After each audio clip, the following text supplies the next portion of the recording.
نسألك يا من هو الله الذي لا إله إلا هو الرحمن الرحيم الملك القدوس السلام المؤمن المهيمن العزيز الجبار المتكبر الخالق البارئ المصور والصلاة والسلام على نبينا محمد وعلى آله وصحبه أجمعين وبعد فأعوذ بالله السميع العليم من الشيطان الرجيم بسم الله الرحمن الرحيم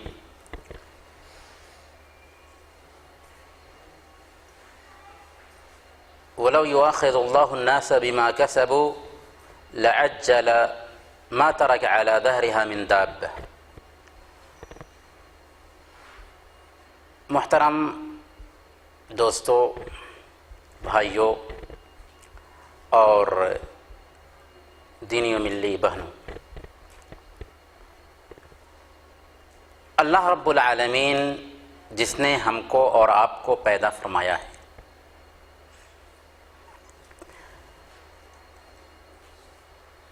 اگر ہم سے کہا جائے کہ ایک آدمی ہے جس کو کسی نے ایک مناسبت سے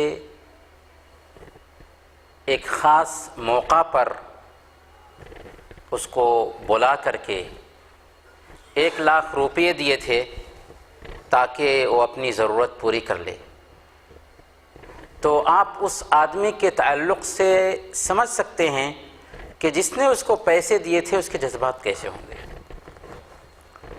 کیونکہ ضرورت کے وقت میں اس کے کام آیا تھا۔ اب سوال یہ ہے کہ ہمارا سب سے بڑا محسن کون ہے؟ ہمارے اوپر سب سے بڑا احسان کرنے والا کون ہے؟ اور اس کی عظمت کیا ہے، اس کا مقام اور مرتبہ کیا ہے؟ میرے بھائیوں، ہم اور آپ کچھ نہیں تھے، پانی کا ایک قطرہ تھے، اس نے ہمیں پانی کے ایک قطرہ سے بنایا، 9 مہینے تک ماں کے پیٹ میں رکھا، نہایت تنگ جگہ سے ہم نکلے، ہماری خاطر ماں کی چھاتی میں خوراک پیدا کر دیا، ہمیں عقل اور بدھی دی، اسی پر بس نہیں کیا بلکہ ہمارے جسم میں 360 جوڑ بنائے۔ اگر یہ ہاتھ فولڈ نہ ہو سکتا تھا تو ہم کسی چیز کو کیچ نہیں کر سکتے تھے، پکڑ نہیں سکتے تھے۔ اگر آنکھوں پر پپوٹا نہ ہوتا تو ہم اپنی آنکھ کو غبار سے بچا نہیں سکتے تھے۔ اگر یہ زبان سافٹ نہ ہوتی، ٹھوس ہوتی، تو ہم گفتگو نہیں کر سکتے تھے۔ اگر یہ گھٹنے، اس میں جوڑ نہ ہوتا تو ہم اٹھ بیٹھ نہیں کر سکتے تھے۔ فتبارک اللہ احسن الخالقین۔ کس قدر او برکت والی ہے ذات جس نے ہمیں پیدا فرمایا ہے۔ لیکن بات یہیں پر ختم نہیں ہوتی میرے بھائیوں، اللہ رب العالمین نے یہ ساری نعمتیں ضرور دیں، پر یہ نعمتیں چند روزہ ہیں، وقتی ہیں، ایک دن ختم ہو جائیں گی۔ ان نعمتوں میں سے خاص طور پر ہمارے اوپر ایک سب سے افضل اور سب سے اہم نعمت ہمارے اوپر یہ کیا کہ اس نے ہمیں اپنے دین سے آگاہ کر دیا، اس نے ہمیں اپنی ذات کا عرفان عطا کر دیا، اپنی ذات کی پہچان عطا فرما دی۔ کیا ہم میں سے کسی نے ماں کے پیٹ میں دعا کی ہو کہ اے اللہ تو ہمیں مسلمان بنا کر پیدا کرنا؟ کسی نے دعا نہیں کی تھی، لیکن اللہ رب العالمین نے اسے مسلمان بنایا۔ مسلمان ہونا یہ اتنی بڑی نعمت ہے کہ دنیا کی ساری نعمتوں کو ایک طرف رکھیں، اور اسلام کی اس نعمت کو دوسری طرف رکھیں تو دنیا کی نعمتوں کے مقابلہ میں اصل میں اسلام کی نعمت کا کوئی مقابلہ ہی نہیں ہو سکتا۔ لیکن یہ بات بھی طے شدہ ہے کہ اللہ رب العالمین نے اتنا سارا انعام کیا، اگر وہ چاہتا تو ہم سے ایک ایک سیکنڈ کی قیمت چکا سکتا تھا۔ اسی لیے ایک حدیث میں آتا ہے کہ ایک بندہ جب صبح کرتا ہے تو اس کے 360 جوڑوں پر صدقہ لازم آتا۔ صدقہ ہر روز ایک بندے پر صدقہ لازم آتا ہے کہ اللہ رب العالمین نے اس کے جسم میں جو 360 جوڑ دیے ہیں ان جوڑوں کا صدقہ دے۔ اگر پیسے کی شکل میں یہ صدقہ دینے ہوتے تو ہم کماتے کماتے تھک جاتے، بلکہ بھوکے رہتے اور صدقہ ادا نہ کر سکتے تھے۔ لیکن اللہ کا کرم دیکھیں، صدقہ تو لازم کیا پر صدقہ نہایت ہی آسان رکھا، یہاں تک کہ کہا اللہ کے نبی صلی اللہ علیہ وسلم نے کہ چاشت کی 2 رکعت اگر کوئی آدمی ادا کر لیتا ہے تو 360 جوڑوں کا صدقہ ادا ہو جائے گا۔ تو جس ذات سے ہم معاملہ کر رہے ہیں میرے بھائیوں، اس ذات کا ہمارے اوپر انعام ہے، اس کی نعمتوں میں ہم ڈوبے ہوئے ہیں۔ آج دنیا میں کوئی ہم سے معاملہ کرتا ہے تو اس کا مقصد ہوتا ہے ہم سے فائدہ اٹھانا، بغیر فائدہ کے کوئی معاملہ نہیں کرتا۔ لیکن اللہ رب العالمین ہم سے معاملہ کرتا ہے تو دیکھیں اللہ رب العالمین نے کیسا کرم فرمایا کہ ایک انسان کے اوپر ساری کی ساری نعمتیں نچھاور کر دیں، اور اس کے بعد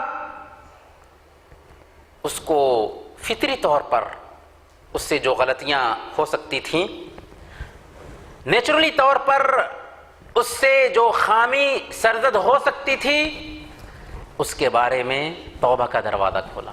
انسان ہے نا، انسان سے غلطی ہو سکتی ہے، اس لیے اللہ پاک نے اس کے لیے توبہ کا دروازہ کھولا کہ جس وقت جس آن جس لمحہ وہ چاہے ہمارے دربار میں جھک جائے اور ہم اسے معاف کر دیں گے۔ پھر اس سے آگے بڑھ کر کے اس کی شان کریمی دیکھیے، اس کا رحم دیکھیے، اس کا کرم دیکھیے کہ جب ہم اسی کے سامنے میں اس کی نافرمانی کرتے ہیں، اس کی غیرت کو چیلنج کرتے ہیں، تو اللہ رب العالمین ہمارے دائیں کندھے کے فرشتے کو حکم دیتا ہے کہ اے فرشتے، اس بندے نے جو غلط کام کیا ہے 6 گھنٹے تک اسے نوٹ مت کرو۔ 6 گھنٹے تک بائیں کندھے کے فرشتے ہمیں مہلت دیتے ہیں کہ شاید کہ وہ توبہ کر لے۔ ایک بندہ اگر توبہ نہیں کرتا تو 6 گھنٹے کے بعد بائیں کندھے کا فرشتہ اس گناہ کو نوٹ کرتا ہے، لیکن جتنا گناہ کیا اتنا ہی نوٹ کرتا ہے، اس سے زیادہ نہیں۔ اس کے اپوزٹ اگر ہم نے کوئی نیکی کا کام کیا تو صحیح بخاری اور مسلم کی روایت میں آتا ہے کہ اللہ رب العالمین اس کے بدلے ایک بندے کو 7 سے 700 گنا تک ثواب عطا فرماتا ہے۔ تو ایک نیکی کا کام کریں، اس میں 7 سے 700 گنا تک ثواب پائیں، لیکن گناہ کا کام کریں تو اس قدر ہمارا رب ہمارے اوپر رحیم اور کریم ہے کہ فرشتے کو آرڈر دیتا ہے کہ اس کی گناہوں کو مت لکھو، موقع دو۔ 6 گھنٹے تک موقع دیا جاتا ہے۔ جب ایک بندہ توبہ نہیں کرتا، اپنے گناہوں پر گڑگڑاتا نہیں، تو اس وقت اسے نوٹ کر لیا جاتا ہے۔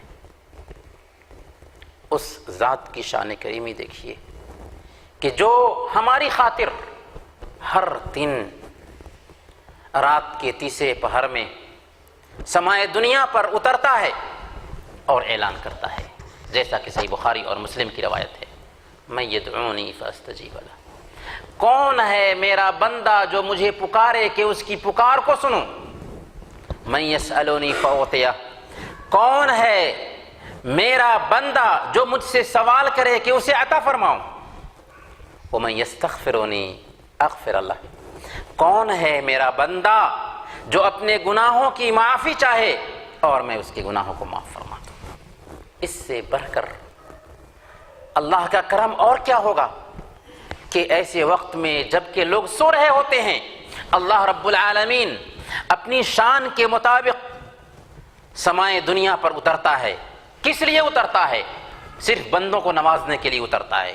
اسے درد ہے، اسے محبت ہے اپنے بندے سے، اس لیے اپنے بندوں کو نوازنے کے لیے، اپنے بندوں کی توبہ قبول کرنے کے لیے وہ ہر رات اترتا ہے، یہاں تک کہ فجر طلوع ہو جائے۔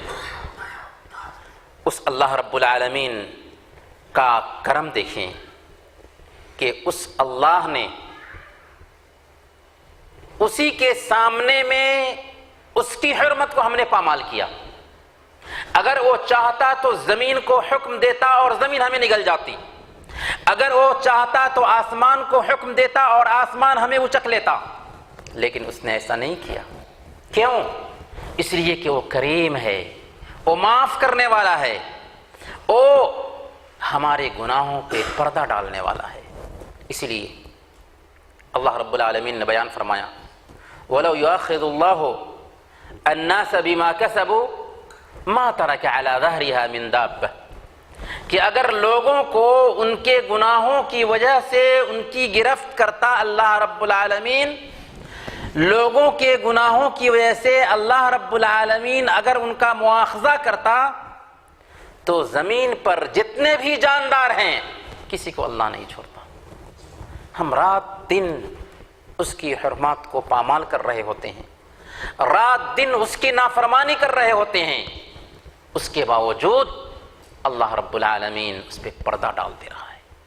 اسی لیے اللہ پاک نے بیان فرمایا کہ اگر اللہ تعالیٰ نے انسانوں کو ان کے گناہوں کے بدلے میں ان کو پکڑا ہوتا تو کسی بھی جاندار کو زمین پر نہ چھوڑتا، لیکن اس کا کرم ہے کہ ہم اس کی دھرتی پر بس رہے ہیں، اس کا دیا ہوا کھا رہے ہیں اور اسی کے سامنے میں اس کی نافرمانی کرتے ہیں، اسی کے سامنے میں اس کی غیرت کو چیلنج کرتے ہیں، حالانکہ ہمیں پتہ ہے کہ ایک دن ہمیں اس کے پاس حاضر ہونا ہے، حالانکہ ہمیں پتہ ہے کہ فرشتہ جب موت دینے کے لیے آئے گا تو ایک سیکنڈ کا بھی وہ ایک لمحہ برابر بھی وہ مہلت نہیں دے گا۔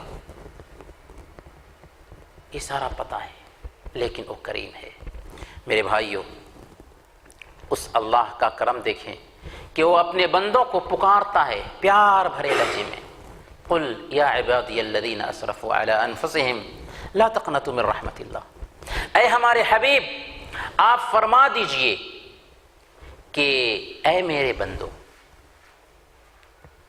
جنہوں نے اپنے آپ پر ظلم کیا ہے، اللہ کی رحمت سے مایوس مت ہونا۔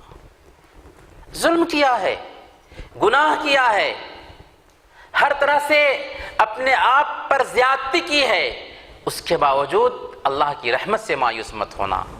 اللہ معاف کرنے والا ہے، رحم کرنے والا ہے، سارے گناہوں کو معاف فرما دیتا ہے، سارے گناہوں کو دھل دیتا ہے۔ یہ ہے اس اللہ کا کرم۔ صحیح مسلم کی روایت ہے، اللہ کے نبی صلی اللہ علیہ وسلم بیان فرماتے ہیں ان اللہ یبسط یدہ باللیل لیتوب مسیء النہار، اللہ تعالیٰ رات میں اپنا ہاتھ پھیلاتا ہے، رات میں اپنا ہاتھ پھیلاتا ہے، کس لیے؟ تاکہ دن میں جس نے اللہ کی نافرمانی کی ہے وہ اس سے توبہ کر لے۔ وَيَبْسُطُ يَدَهُ بِالنَّهَارِ لِيَتُوبَ مُسِيءُ اللَّيْلِ، اور دن میں بھی اللہ پاک اپنا ہاتھ پھیلاتا ہے تاکہ رات میں گناہ کرنے والا توبہ کر لے۔ تصور کیجئے، وہ اللہ ہم سے بے نیاز ہے، اس کو ہماری عبادت کی ضرورت نہیں، اسے ہماری نیکیوں کی ضرورت نہیں، اسے ہماری طاعتوں کی ضرورت نہیں، لیکن وہ ہماری بھلائی چاہتا ہے، اس لیے ہم اس کی نافرمانی بھی کرتے ہیں تو ہاتھ پھیلاتا ہے، صبح میں بھی اور شام میں بھی کہ بندہ اگر رات میں غلطی کیا تو صبح میں توبہ کر لے، صبح میں غلطی کیا تو رات میں توبہ کر لے۔ یہ ہے اللہ رب العالمین جس سے ہم معاملہ فرماتے ہیں۔ اور ایک بندہ اگر اللہ رب العالمین کے سامنے میں جھک جاتا ہے، اللہ رب العالمین سے لو لگاتا ہے، اللہ رب العالمین سے اپنے گناہوں کی معافی چاہتا ہے، تو اللہ کو کتنی خوشی ہوتی ہے۔ صحیح مسلم کی روایت ہے، اللہ کے نبی صلی اللہ علیہ وسلم نے بیان فرمایا کہ ایک بندہ جب اللہ رب العالمین کی طرف لپکتا ہے، توبہ کرتا ہے، تو اللہ رب العالمین کو اس توبہ کی وجہ سے جو خوشی ملتی ہے وہ ایسے ہی ہے جیسے کہ ایک سوار صحرا میں سفر کر رہا ہے، اس کے کھانے پینے کا سامان اس کی سواری پر لدا ہوا ہے، ایک جگہ پر وہ اترتا ہے تاکہ وہاں پر آرام کر سکے، تھکا ہوا تھا، آنکھ لگ گئی اور سو گیا۔ جب آنکھ کھلتی ہے تو دیکھتا ہے کہ سواری غائب ہے،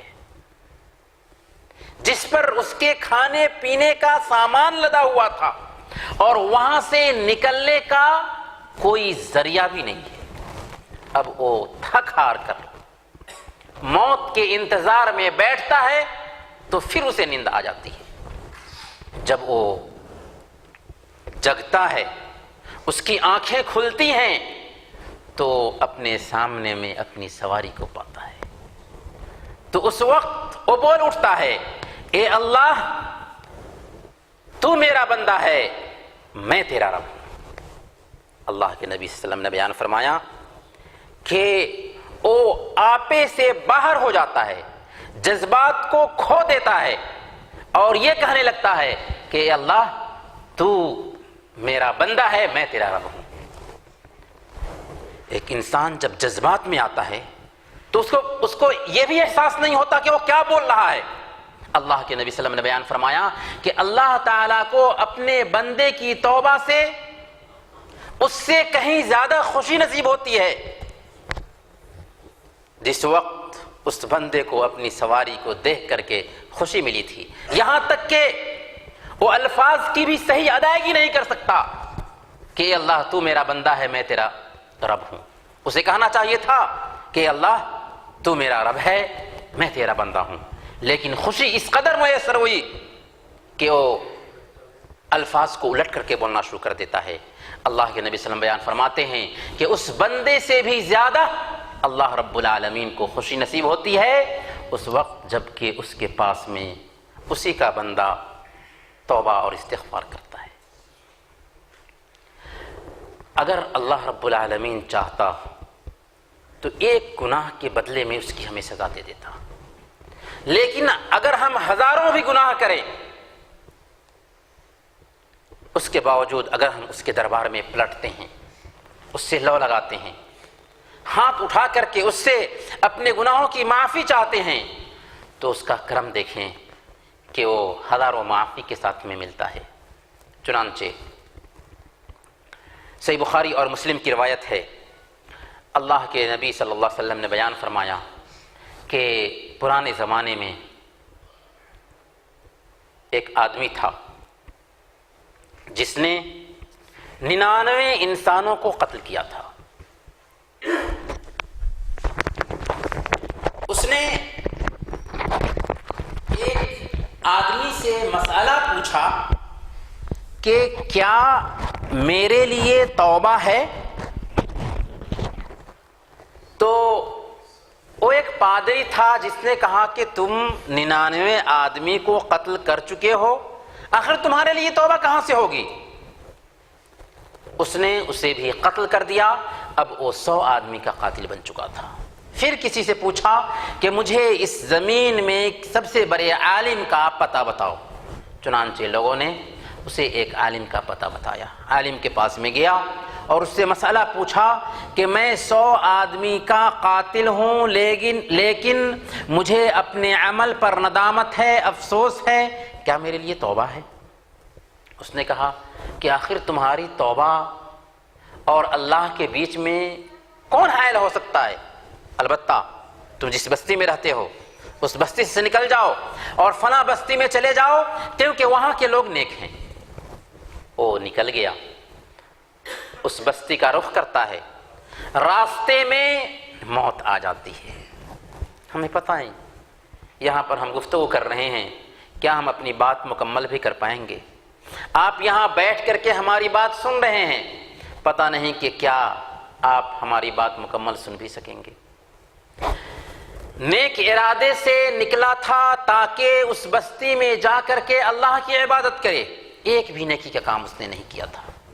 موت کا فرشتہ آ جاتا ہے، نیکیوں کا بھی فرشتہ، بدی کا بھی فرشتہ، دونوں آ کر کے آپس میں جھگڑنے لگتا ہے۔ نیکی کا فرشتہ یہ دعویٰ کر رہا ہے کہ میں اس کی جان لینے کا حق رکھتا ہوں، جبکہ بدی کا فرشتہ یہ دعویٰ کر رہا ہے کہ میں اس کی روح نکالنے کا حق رکھتا ہوں۔ اللہ پاک نے ایک تیسرے فرشتے کو انسان کی شکل میں ان کے بیچ میں بھیج دیا تاکہ دونوں کے بیچ میں فیصلہ کرے۔ اس نے فیصلہ کیا کہ جدھر سے آ رہا ہے اور جدھر جا رہا ہے دونوں زمین کو ماپا جائے اور جس کی پیمائش کم ہو اسی کے اعتبار سے، اگر جدھر جا رہا ہے اس کی پیمائش کم ہے تو نیکی کا فرشتہ اس کی روح قبض کرنے کا حقدار ہوگا، اور جدھر سے آ رہا ہے اس کی پیمائش کم ہے تو بدی کا فرشتہ اس کی روح قبض کرنے کا حقدار ہوگا۔ صحیح مسلم کی روایت میں یہ الفاظ ہیں کہ اللہ رب العالمین نے باضابطہ زمین کو وحی کی، زمین کو حکم دیا کہ اے زمین تو دور ہو جا اور اے زمین تو قریب ہو جا۔ جدھر سے آ رہا تھا وہ زمین دور ہو گئی اور جدھر جا رہا تھا وہ زمین قریب ہو گئی۔ اللہ رب العالمین ہماری معافی کے لیے کیسے بہانے ڈھونڈتا ہے۔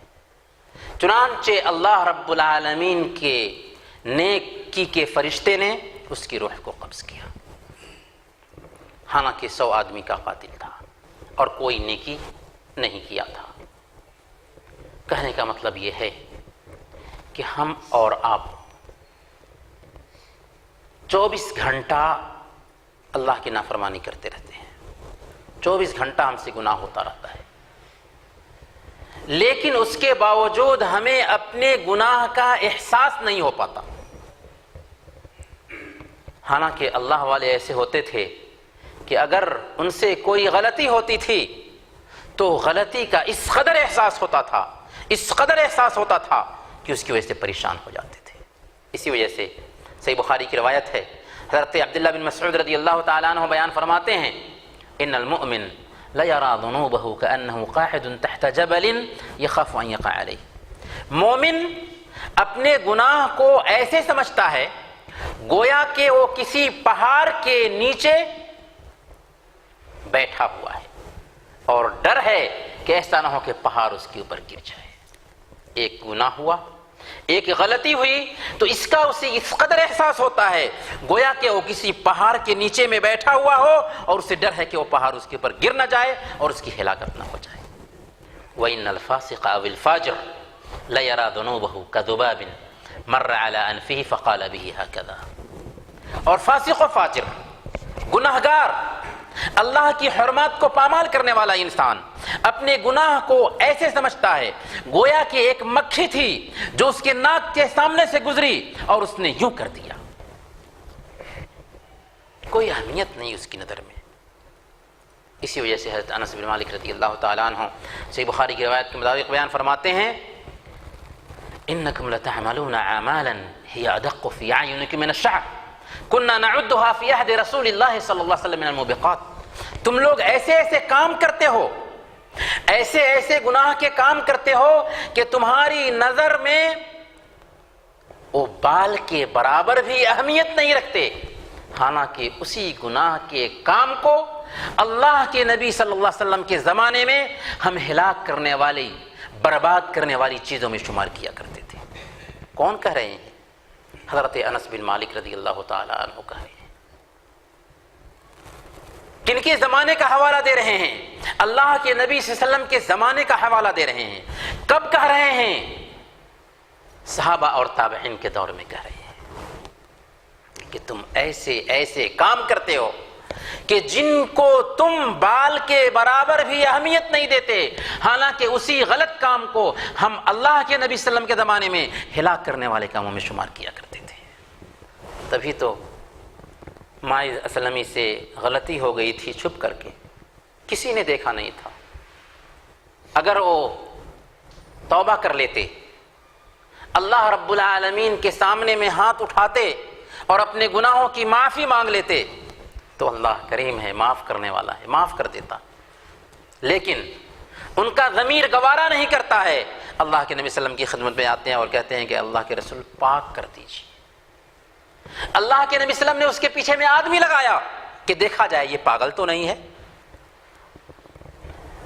دوسری مرتبہ آیا، تیسری مرتبہ آیا، تیسری مرتبہ بھی جب تحقیق ہو گئی کہ نہیں یہ شعور کی حالت میں بات کر رہے ہیں، تو اللہ کے نبی صلی اللہ علیہ وسلم نے حکم دیا اور ماعز اسلمی کو رجم کر دیا گیا۔ رجم کے بعد وہ عورت جس کے ساتھ میں زنا ہوا تھا اور کسی نے یہ بھی نہیں پوچھا تھا کہ کس سے زنا ہوا، غامدیہ بھی آتی ہے اور اللہ کے نبی صلی اللہ علیہ وسلم کے سامنے میں اپنے گناہ کا اعتراف کرتے ہوئے کہتی ہے کہ یا رسول اللہ ہمیں پاک کر دیجیے۔ اللہ کے نبی صلی اللہ علیہ وسلم چہرہ پھیرتے ہیں، اس لیے کہ جائے توبہ کر لے اللہ معاف کر دے گا، لیکن وہ بار بار اصرار کر رہی ہے۔ اللہ کے نبی صلی اللہ علیہ وسلم سے کہتی ہے کہ اے اللہ کے رسول، کیا آپ ہمیں ایسے ہی لوٹانا چاہتے ہیں جیسے آپ ماعز اسلمی کو لوٹا رہے تھے؟ زنا کی وجہ سے مجھے حمل بھی ٹھہر چکا ہے۔ اللہ کے نبی صلی اللہ علیہ وسلم نے کہا کہ جاؤ، جب بچہ جن لینا تب آنا۔ اللہ کے نبی صلی اللہ علیہ وسلم نے اس کا پتہ اور ایڈریس نہیں پوچھا تھا، وہ گئی، بچہ جن لے، پھر لے کر کے آتی ہے اللہ کے نبی صلی اللہ علیہ وسلم کی خدمت میں کہ اللہ کے رسول اب میں بچہ جن چکی ہوں، مجھے پاک کر دیجئے۔ اللہ کے نبی صلی اللہ علیہ وسلم کہتے ہیں کہ جاؤ بچے کو دودھ پلاؤ، جب بچہ دودھ چھوڑ دے، 2 سال کی مدت پوری کر لو، پھر آؤ۔ چنانچہ ہو گئی، بچے کو دودھ پلائی، جب بچہ بے نیاز ہو گیا ماں سے تو باضابطہ ہاتھ میں روٹی کا ٹکڑا دے دیا بچے کے اور لے کر کے آتی ہے اللہ کے نبی صلی اللہ علیہ وسلم کے دربار میں۔ ذرا غور کیجئے، کیا اس کے اندر ممتا نہیں تھی؟ کیا اس عورت کے اندر بچے سے محبت نہیں تھی؟ کون ایسی ماں ہوگی جس کو اپنے بچے سے محبت نہیں ہوگی؟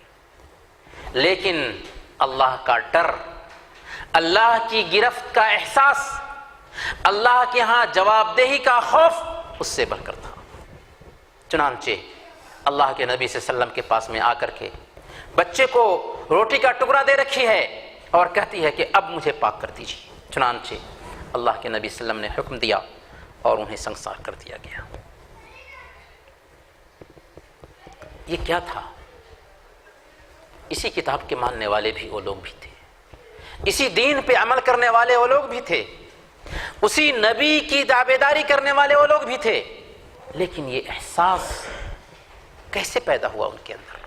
کیونکہ انہوں نے اللہ کی عظمت اور اس کی کبریائی کا اپنے اندر احساس پیدا کیا تھا کہ ہمیں ایک دن اپنے رب کے پاس میں حاضر ہونا ہے، اس اللہ کے پاس میں حاضر ہونا ہے جس کی عظمت اور بڑائی کا تصور نہیں کیا جا سکتا۔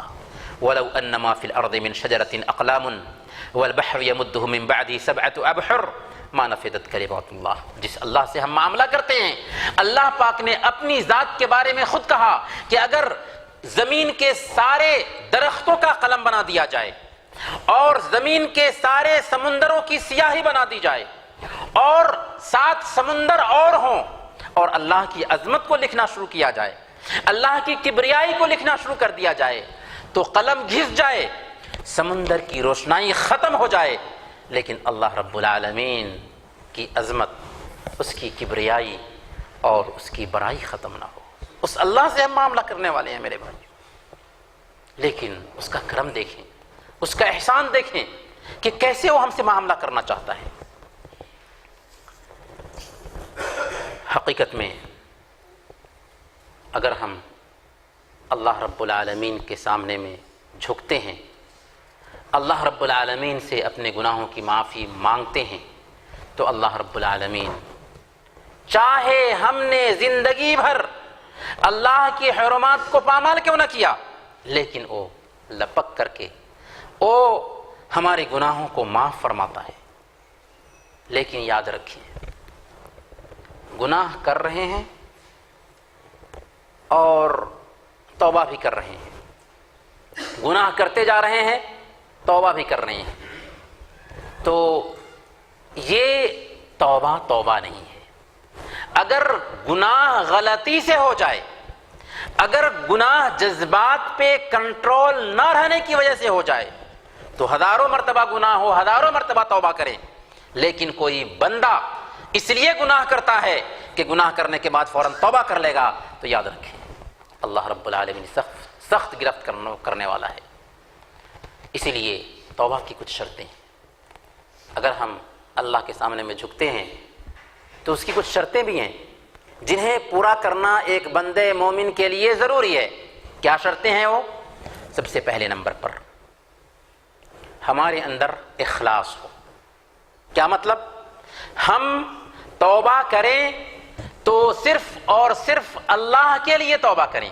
کوئی غلط کام کر رہے تھے، ہم نے غور کیا کہ اس کا ہمیں دنیا میں نقصان ہوگا اور ہم نے اس کو چھوڑ دیا، یہ توبہ نہیں ہے۔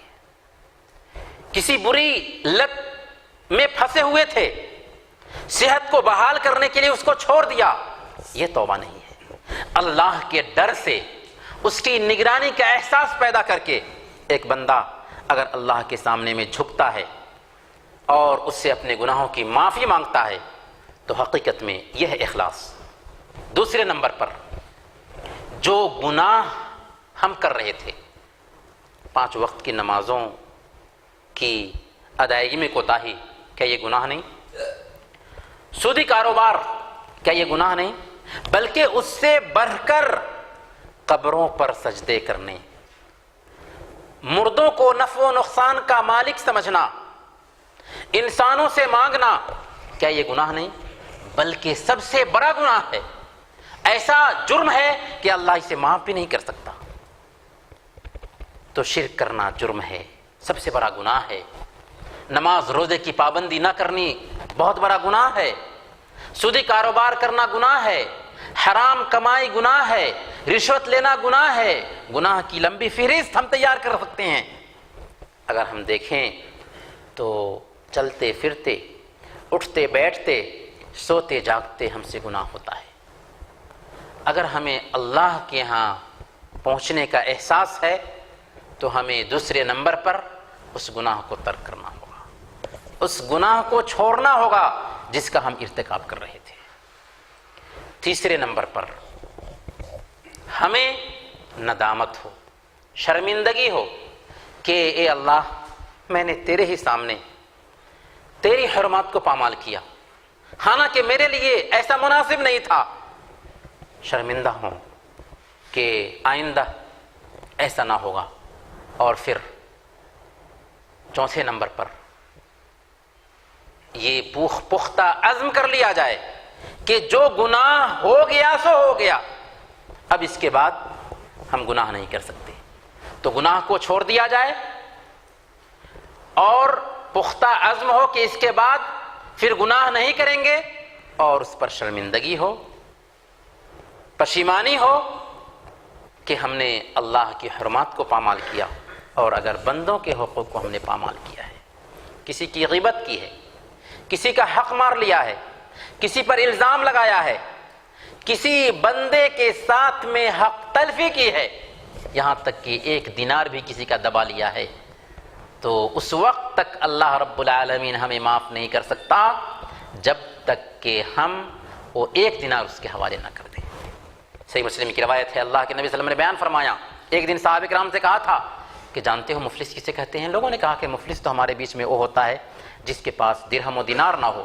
اللہ کے نبی صلی اللہ علیہ وسلم نے بیان فرمایا، کل قیامت کے دن مفلس وہ ہوگا جو نماز کے ساتھ اور روزے کے ساتھ میں آئے گا، لیکن کسی کو گالی دی ہوگی، کسی کو مارا ہوگا، کسی کو ستایا ہوگا، کسی کا خون بہایا ہوگا، کسی کا مال ہڑپ لیا ہوگا، کسی کی عزت پہ حملہ کیا ہوگا، چنانچہ سارے دعوے دار اللہ کے دربار میں حاضر ہو جائیں گے اور اس کی ایک ایک نیکیاں لے کر کے دعوے داروں کو دے دی جائیں گی۔ جب ساری نیکی ختم ہو جائے گی اور ابھی بھی دعوے دار باقی رہ جائیں گے تو دعوے داروں کے گناہ کو لے کر کے اس کے سر پہ تھوپ دیا جائے گا اور پھر اسے جہنم رسید کر دیا جائے گا۔ پہاڑوں جیسی نیکیاں لے کر آیا تھا وہ بندہ، لیکن کہاں گئی وہ نیکیاں؟ کیونکہ بندوں کے حقوق کو اس نے پامال کیا تھا۔ یہ ہے ہماری شریعت کہ اللہ کے حقوق کی ادائیگی ہونے کے ساتھ ساتھ بندوں کے حقوق کی بھی ادائیگی ہونی چاہیے، تبھی ہماری توبہ قبول ہوگی۔ ایک آخری نقطہ جس پر ہم گفتگو کرنا چاہیں گے وہ یہ ہے کہ اگر ہم اللہ سے رجوع کرتے ہیں، ہمارے اندر جو گناہ ہے، جو غلطی ہے، جو کوتاہی پائی جا رہی ہے، اس کوتاہی سے ہم اللہ کے سامنے میں ہاتھ اٹھا کر کے توبہ کرتے ہیں تو اس کا ہمیں کیا فائدہ ملنے والا ہے؟ کیا فائدہ ملے گا ہمیں؟ تو سب سے پہلے نمبر پر ہم سے جو کچھ بھی گناہ ہوا تھا اللہ رب العالمین اس گناہ کو معاف فرما دے گا، اسے دھل دے گا۔ اسی لیے سنن ترمذی کی روایت کے مطابق اللہ کے نبی صلی اللہ علیہ وسلم نے بیان فرمایا کہ ایک بندہ جب کوئی غلط کام کرتا ہے، گناہ کرتا ہے، تو اس کے دل پر ایک سیاہ نقطہ ڈال دیا جاتا ہے۔ اگر وہ توبہ کر لیتا ہے، گناہ سے رک جاتا ہے، باز آ جاتا ہے اور اللہ سے اپنے گناہوں کی معافی طلب کرتا ہے تو سیاہ نقطہ بھی دھل جاتا ہے، اور اگر گناہ پہ گناہ کرتا ہے تو وہی سیاہ نقطہ بڑھتا جاتا ہے یہاں تک کہ پورے دل پہ چھا جاتا ہے، پورے دل پہ چھا جاتا ہے۔ تو اگر ایک بندہ گناہ کے بعد توبہ کر لے تو گناہ دھل جاتا ہے۔ یہی وجہ ہے کہ صحیح مسلم کی روایت کے مطابق حضرت عمرو بن عاص رضی اللہ تعالی عنہ جب اسلام قبول کرنے کا ارادہ کرتے ہیں تو اللہ کے نبی صلی اللہ علیہ وسلم کے پاس میں آتے ہیں اور کہتے ہیں کہ اے اللہ کے رسول، میں آپ کے ہاتھ پر اسلام قبول کرنا چاہتا ہوں۔ اللہ کے نبی صلی اللہ علیہ وسلم نے ہاتھ بڑھایا تو اس نے ہاتھ کھینچ لیا۔ حضرت عمرو بن عاص رضی اللہ تعالیٰ عنہ نے ہاتھ کھینچ لیا، کہا کہ اے عمر کیا ہو گیا تجھے؟ تو انہوں نے کہا کہ میں ایک شرط رکھنا چاہتا ہوں، شرط یہ ہے کہ میرے پچھلے سارے گناہ معاف کر دیے جائیں۔ تو اللہ کے نبی صلی اللہ علیہ وسلم نے بیان فرمایا، اے عمر کیا تجھے معلوم نہیں کہ ان الاسلام یہدم ما کان قبلہ، کہ اسلام تو پہلے کے سارے گناہوں کو معاف فرما دیتا ہے۔ میرے بھائیو، ایک انسان نے زندگی بھر گناہ کیا، گناہ کے پہاڑ جمع کر لیا اپنے پاس میں، اللہ رب العالمین ان سارے گناہوں کو معاف فرما دیتا ہے۔ معاف ہی نہیں کرتا بلکہ دوسرا فائدہ ہمیں یہ حاصل ہوتا ہے کہ اگر ہماری توبہ سچی ہوئی تو اس گناہ کو جو پہاڑوں جیسا جمع ہو چکا تھا نیکیوں میں بدل دیتا ہے، نیکیوں میں بدل دیتا ہے۔ اللہ پاک نے بیان فرمایا سورہ فرقان آیت نمبر 70، الا من تاب وآمن وعمل صالحا فاولئک یبدل اللہ سیئاتہم حسنات، سوائے ان لوگوں کے جو توبہ کرتے ہیں، ایمان لاتے ہیں اور نیک عمل شروع کر دیتے ہیں۔ تو ان کو کیا ملتا ہے؟ ایک انسان زندگی بھر غلطی کرتا رہا، گناہ کرتا رہا، پھر اسے احساس ہوا کہ ہمارا رب جس نے ہمارے اوپر اتنا سارا انعام کیا ہے، آخر اسی کے سامنے میں ہم اس کی غیرت کو چیلنج کیسے کریں؟ فوراً وہ پچھتاتا ہے، سچی توبہ کرتا ہے تو اللہ رب العالمین یہ نہیں کہ اس کے گناہوں کو معاف فرما دیتا، بلکہ جتنا اس نے گناہ کیا تھا زندگی بھر، پہاڑ گناہ کا اس نے جمع کر رکھا تھا، ان سارے گناہوں کو نیکیوں میں چینج کر دیتا ہے، نیکیوں میں بدل دیتا ہے۔ اس سے بڑھ کر کریم اور رحیم رب کون ہوگا؟ لیکن شرط کیا رکھی؟ توبہ کرے اور توبہ سچی ہو، ایمان لائے، ایمان آنا چاہیے، اللہ کو نفع و نقصان کا مالک سمجھنے لگیں، اللہ رب العالمین ہی کو ملجا اور ماوا سمجھنے لگیں، اور پھر اس کے ساتھ ساتھ اللہ پر ایمان لانے کا جو تقاضا ہے، اس کی جو مانگ ہے، اسے پورا کرنے لگ جائیں، اللہ کے مامورات کی بجاوری کرنے لگیں، اور اللہ رب العالمین نے جن کاموں سے روک دیا ہے اس سے روکنے لگیں، تو حقیقت میں ہم توبہ کرنے والے ٹھہرے، ایمان لانے والے ٹھہرے، اور پھر عمل صالح کرنے والے ٹھہرے۔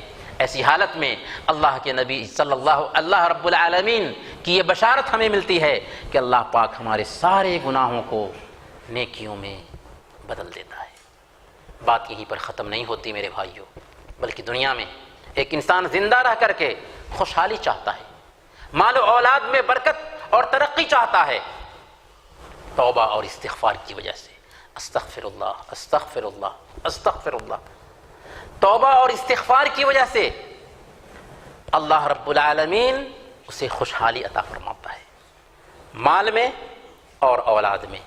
اللہ پاک نے سورہ نوح میں بیان فرمایا، حضرت نوح علیہ السلام کی زبانی، فَقُلْتُ اسْتَغْفِرُوا رَبَّكُمْ إِنَّهُ كَانَ غَفَّارًا يُرْسِلِ السَّمَاءَ عَلَيْكُمْ مِدْرَارًا وَيُمْدِدْكُمْ بِأَمْوَالٍ وَبَنِينَ وَيَجْعَلْ لَكُمْ جَنَّاتٍ وَيَجْعَلْ لَكُمْ أَنْهَارًا۔ ہم نے کہا کہ اے اللہ کے بندو، اپنے گناہوں کی اللہ سے معافی مانگو، کیونکہ وہ توبہ قبول کرنے والا اور رحم کرنے والا ہے۔ اس کا فائدہ کیا ہوگا؟ سب سے پہلا فائدہ کہ آسمان سے موسلادھار بارش برسائے گا، قحط سالی نہیں آئے گی۔ توبہ اور استغفار کی وجہ سے رحمت کی بارش ہوگی۔ دوسرا فائدہ، مال اور اولاد کی برکت حاصل ہوگی، مال میں اللہ رب العالمین زیادتی فرمائے گا۔ استغفار کی وجہ سے اللہ رب العالمین مالدار بنا دے گا، استغفار کی وجہ سے اللہ رب العالمین اولاد کی نعمت سے مالا مال کرے گا۔ اور کیا ہوگا؟ اللہ رب العالمین چشمے جاری کر دے گا اور باغات قائم کر دے گا۔ یہ سارا کا سارا انعام مل رہا ہے استغفار کے بدلے۔ استغفر اللہ استغفر اللہ اگر ہم بولتے ہیں، ہر وقت ہمارا یہ ورد جاری رہتا ہے، تو اللہ رب العالمین اس کے بدلے میں ہمارے گناہ کو تو معاف کر ہی دیتا، جو کچھ بھی ہم نے غلطیاں کی تھیں ان سارے گناہوں کو نیکیوں میں چینج کر دیتا ہے، اور پھر دنیا میں تونگری، دنیا میں بے نیازی عطا فرماتا ہے۔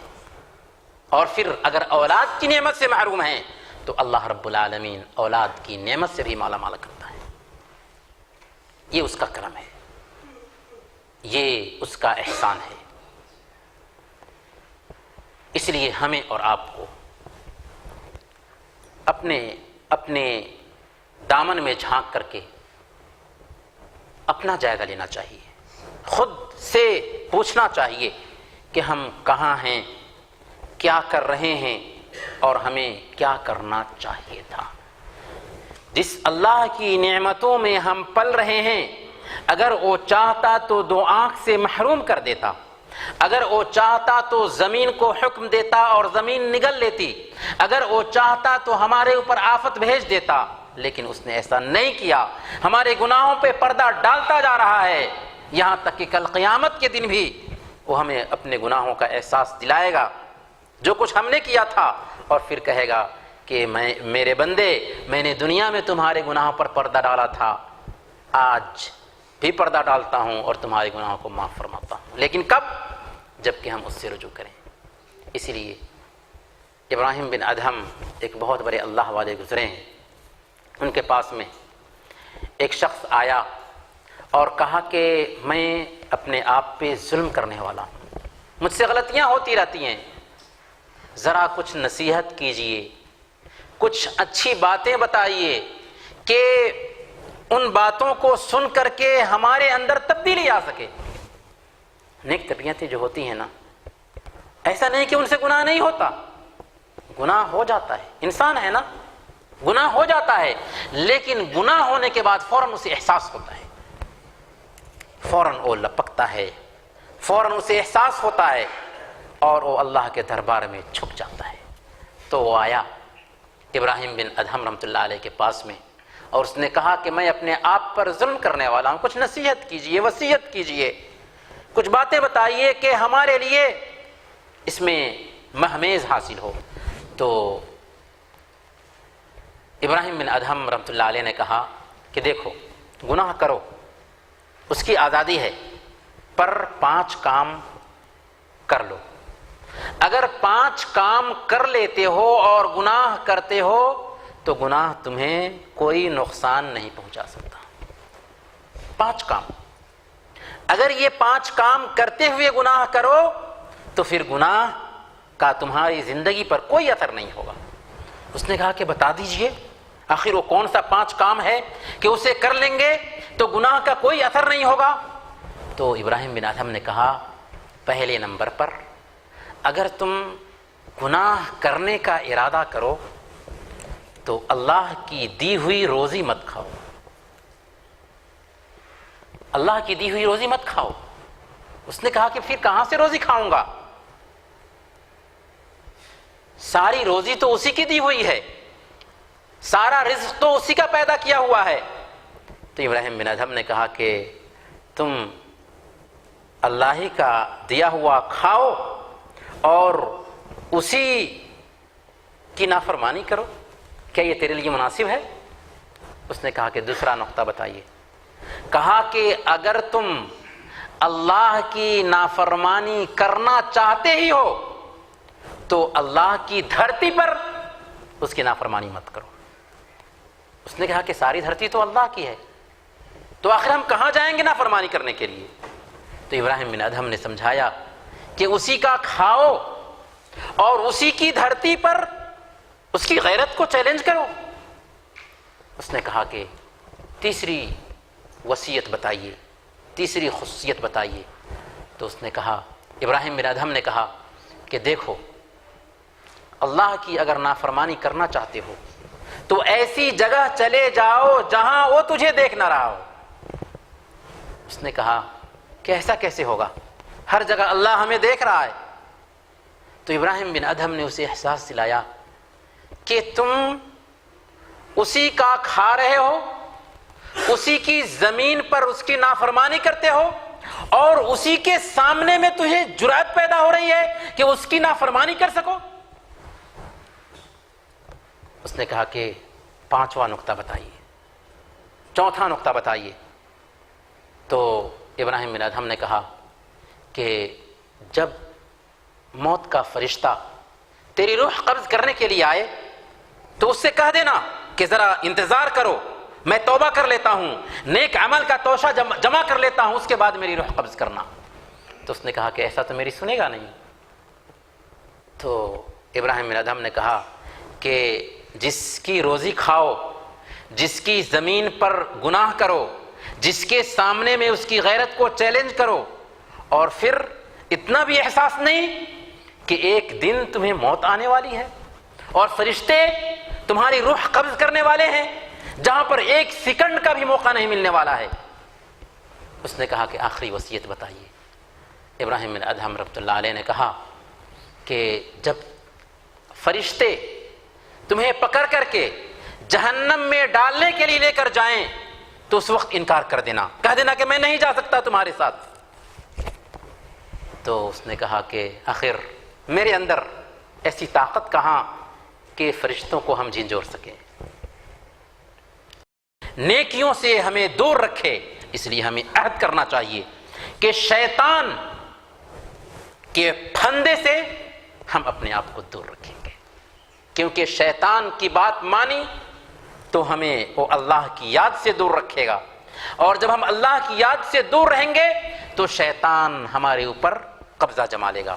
وَمَن يَعْشُ عَنْ ذِكْرِ الرَّحْمَنِ نُقَيِّضْ لَهُ شَيْطَانًا فَهُوَ لَهُ قَرِينٌ، کہ جو کوئی اللہ کی یاد سے غافل ہوتا ہے، شیطان کو ہم اس کے اوپر مسلط کر دیتے ہیں اور وہ اس کا دوست بن جاتا ہے۔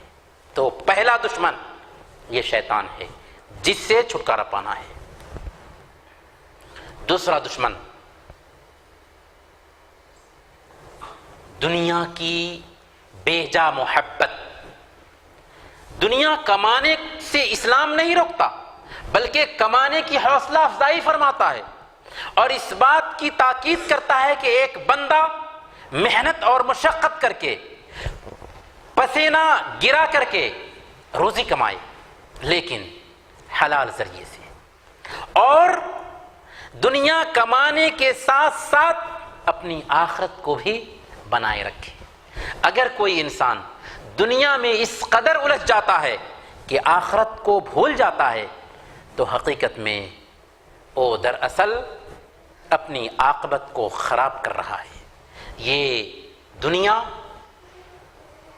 سب سے بڑھ کر ہماری دشمن ہے، جس کے بارے میں اللہ کے نبی صلی اللہ علیہ وسلم نے بیان فرمایا کہ دنیا کی مثال ایسی ہی ہے جیسے تم میں کا ایک آدمی سمندر میں اپنی انگلی ڈالے اور انگلی ڈالنے کے بعد میں نکالے اور دیکھے کہ وہ کیا قطرہ لے کر کے آئی ہے۔ بس یہی دنیا ہے جس کے اوپر ایک انسان دن اور رات چھلانگ لگا رہا ہے، جس کی خاطر دن اور رات ایک انسان پریشان ہے۔ اس دنیا کی کوئی حقیقت نہیں، لیکن اللہ کا کرم دیکھیں کہ اللہ کے نبی صلی اللہ علیہ وسلم نے بیان فرمایا نعم المال الصالح للعبد الصالح، کیا ہی نیک بندے کے لیے مال، پاکیزہ مال بہتر چیز ہے۔ تو اگر ہمارے اندر نیکی ہے اور ہم بہت بڑے تاجر ہیں تو ہمارا حشر تو انبیاء اور صدیقین کے ساتھ ہونے والا ہے۔ اسلام کمانے سے نہیں روکتا، لیکن ایک انسان اپنا مطمع نظر بنا لے، اپنی زندگی کا تگ و دو یہی بنا لے کہ وہ دنیا کماتا رہے گا تو پھر یہ مایو ہے اسلام کی نظر میں۔ دین کو بنانے کے ساتھ دنیا کمانا مطلوب ہے۔ تیسرا دشمن ہمارا اپنا نفس امارہ ہے۔ فجر کی اذان ہو چکی ہے، شیطان کو بھی ہم نے دبا دیا ہوا ہے، لیکن ہمارا نفس امارہ ہے جو ہمیں آواز دیتا ہے کہ ابھی وقت ہے، ابھی تھکاوٹ ہے تمہارے اندر، ذرا آرام کر لو۔ یہ ایک طرف تو شیطان ہے جو بہکاتا ہے، دوسری طرف ہمارا نفس امارہ ہے جو ہمیں برائی پر آمادہ کرتا ہے، اللہ کے احکام کو بجا لانے سے روکتا ہے اور برائی پر ابھارتا ہے۔ شیطان کی اگر ہم نہیں مانتے ہیں تو اپنے نفس امارہ کو بھی لگام دینا ہوگا۔ اگر ہم نے اپنے نفس امارہ کو لگام دیا، اپنی طبیعت کی نہیں مانی، تو چوتھے نمبر پر ایک چوتھا دشمن آتا ہے، ہوائے نفس، من کی پوجا۔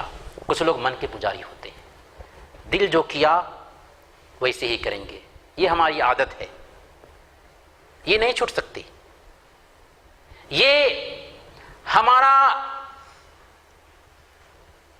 ایک زمانے سے چلن ہے، اس کو میں نہیں چھوڑ سکتا۔ نہیں میرے بھائیو، اللہ کا ڈر ہوگا، اللہ کی نگرانی کا احساس پیدا ہوگا، اللہ کی گرفت کا احساس ہوگا تو ہم سب کو چھوڑ دیں گے۔ تو نفس کے بندے جو ہوتے ہیں، نفس کے پجاری جو ہوتے ہیں، ان کو کبھی بھی توفیق نہیں ملتی۔ اس لیے ہمیں یہاں سے اٹھنے سے پہلے یہ عہد کرنا چاہیے کہ باتیں تو بہت ساری سنتے ہیں، لیکن ذرا اپنے آپ کا جائزہ لے کر کے اٹھیں کہ ہماری زندگی میں کون کون سی کوتاہیاں پائی جاتی ہیں اور کون کون سی اچھائیاں پائی جاتی ہیں، ان اچھائیوں کو کیسے آگے کیا جائے اور ان کوتاہیوں پہ کیسے لگام دیا جائے۔ ہر انسان اپنے نفس کا مالک ہے، ہر انسان اپنے بارے میں زیادہ جانتا ہے۔ کیوں؟ اس لیے کہ ہمیں پتہ نہیں ہے کہ کب موت آ جائے۔ ہمارا ایک ننھا سا بچہ وہ بھی موت کے منہ میں جا سکتا ہے، اور ایک 90 سال کا انسان بھی موت کے منہ میں جا سکتا ہے۔ موت کا وقت معلوم نہیں اور اس کی عمر بھی معلوم نہیں ہے۔ جب بات یہ ٹھہری تو سستی کب تک اور ٹال مٹول داب کے۔ ہمیں چاہیے کہ اپنا محاسبہ کریں، اپنے آپ کا جائزہ لیں۔